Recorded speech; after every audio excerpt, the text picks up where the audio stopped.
अस्सलाम वालेकुम गाइस, कैसे हो आप सब लोग। मैं हूँ फारिया जवेद और आज मैं आप लोगों के साथ फेस पैक बनाने लगी हूँ।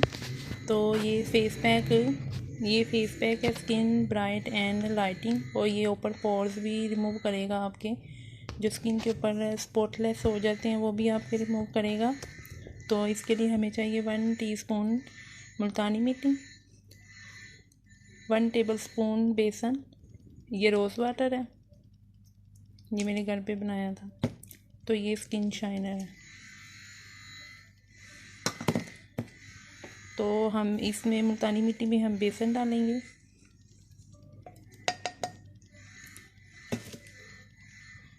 फिर हम रोज़ वाटर डालेंगे,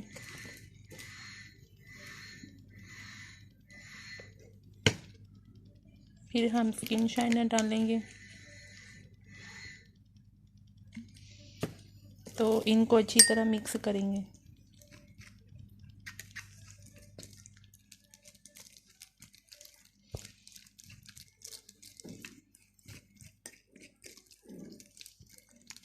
तो आपने इसको 20 से 15 मिनट के लिए रखना है। तो इससे आपकी स्किन लाइट एंड ब्राइट भी होगी, ओपन पोर्स भी आपके रिमूव होंगे, जो स्किन के ऊपर पिंपल के निशान रह जाते हैं वो भी ख़त्म हो जाएंगे। तो वीडियो देखते देखते प्लीज़ मेरे चैनल को सब्सक्राइब कर दें और लाइक भी कर दें। अल्लाह हाफिज़।